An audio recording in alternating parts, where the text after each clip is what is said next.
शेतकरी कामगार पक्षामध्ये संपूर्ण आयुष्य घालवणारे या माणसाचा सहवास येळेने आता सांगितलं की त्यांचं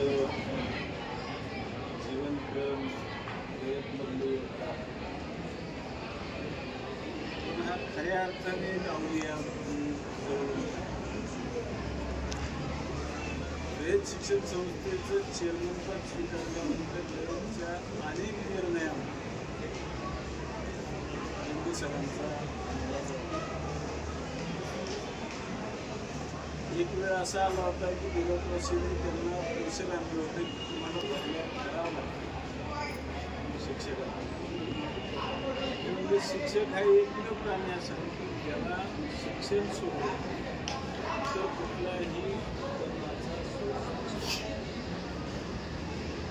या शिक्षकांच्या पाठीशी भक्कमपणे राहणारा चेअरमन रयत शिक्षण संस्थेला हिंदी सरांच्या माध्यमातून संस्थेमध्ये काम करत असताना दोन प्रवाह होते. शंकरराव काळे साहेबांचा प्रवाह होता, सरांचा प्रवाह. काळे साहेब जिल्ह्यातली जरी असले तरी हिंदी सरांच्या विचारानं प्रभावित झाल्याने त्यांच्या नेतृत्वात आणि संस्थेमध्ये काम केलं. आजही त्यांच्या विचारावरती काम करतो. त्याला काही कारण आहे. या माणसाला स्वार्थ हा कधी माहिती नसतो. अत्यंत साध्या पद्धतीने राहणारा राज्याचा मंत्री असताना मंत्रीपद गेल्यावरती 0 मिनिटामध्ये गाडी जागेवरती सोडणार. आज बंगला सुद्धा मंत्री 6-6 महिने 8-8 महिने सोडत नाही. गाडी सुद्धा सोडायचा तर दूर विषय. अत्यंत साधा आणि अंधश्रद्धेला मूठमाती देणारा रयत शिक्षण संस्थेचे खंदा कार्यकर्ता सरांच्या बाबतीमध्ये मी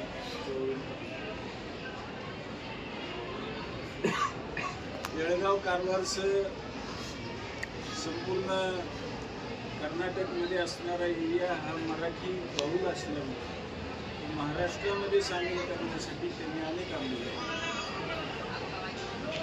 टोल नाका बंद झाला पाहिजे म्हणून टोल नाक्यावरती जाऊन बसलेलं हिंदी सरांना आम्ही पाहिजे. अत्यंत प्रतिकूल परिस्थितीमध्ये या देशातल्या अत्यंत एका मोठ्या व्यक्तीच्या पवार साहेबांच्या सख्या बहिणीचे मिस्टर असताना हिंदी सरांनी आपले साधेपण अत्यंत प्रामाणिकपणे जपले. आजही त्यांच्या मिसेस माई सरोजनी पाटील त्या वारसा आणि प्रसाद चालू. तर इतिहासाची पानं चाळली तरच आपल्याला वर्तमान घडवता येतो, भविष्य घडवतं. आणि मग एनडी सरांच्या बाबतीमध्ये ते गेल्यानंतर जो समुदाय लोकला होता तो अत्यंत भावुक होता की आता हे पुढे चालायचं. नरेंद्र दाभोळकर, कलबुर्गी यांच्या जेव्हा हत्या झाल्या तेव्हा त्या हत्येच्या विरोधात प्रशासनाला जाब विचारण्याचं काम एनडी सरांनी केलं. अंधश्रद्धा निर्मूलनाच्या बाबतीमध्ये त्यांचा हात कुणी धरू शकणार नाही. मी त्यांचे बंधू वारले होते तेव्हा त्यांच्या गावी गेलो. सहज गप्पा मारत असताना जानेवारीचाच महिना होता आणि त्या महिन्यामध्ये अनेक जण कॅलेंडर आणून देतात. कॅलेंडरवरती देवाचं चित्र असलं तर ते कॅलेंडर सन्मानाने दुसऱ्याला परत द्यायचे. घरामध्ये कुठेही देवघर नाही, माणसामध्ये देव पाहणारा माणूस आणि अत्यंत जवळून. तर अनुभवामधनं माणसं कळतात आणि अनुभवाशिवाय माणसं कळणं एवढं सोपं नाही.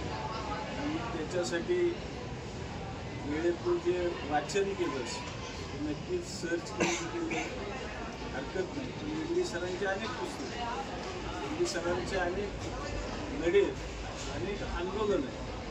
ज्या आंदोलनामध्ये हा माणूस काय आहे हे समजायला किमान आपल्याला बरेच वर्ष त्याच्यावरती अभ्यास करावा लागेल. स्वतः शेतकरी कामगार पक्षाचे असताना सुद्धा स्वतःची मिळवणे राज्याचे प्रमुख असताना सुद्धा देशाचे प्रमुख असताना सुद्धा त्यांना कडाडून विरोध करणारा व्यक्ती बनवून जवळून टाकले. म्हणून अशा अनेक पैलू इथलं उदाहरण म्हणजे तर अतिक्रमण होतं, महात्मा गांधी वाद होता, मुस्लिम ट्रस्ट आणि ती जागा ती होती त्याची दिशा ठरवायची होती. त्याचे ट्रस्टी तिथं हजर होते ते म्हणायचे मला नाही द्यायची जागा इथपर्यंत दिल्ली सर आले आणि त्यांनी सांगितलं की तिथं उभा राहा, इथं उभा राहा आणि लाईन टाकली आणि ही समोरची जी मोकळी जागा आहे तिला देवस्थान ट्रस्टला सोडून दिली. एवढा अधिकारी पुरुष माझ्या आयुष्यामध्ये दुसरा पाहिलेला नाही. अनेक त्यांच्या आठवणी मी सांगत बसलो तर त्याला असंही पूर्ण नाही. तिथे एका अशा व्यक्तीचं जाणं त्या आयुष्यामधली मानवांसाठी का लिहावी, त्याच्या कर्माचंच पुस्तक होतं आणि ते पुस्तक समाज वाचत असतो आणि त्या कर्माशिवाय त्याच्याबरोबर जिवंतानी काही येत नाही.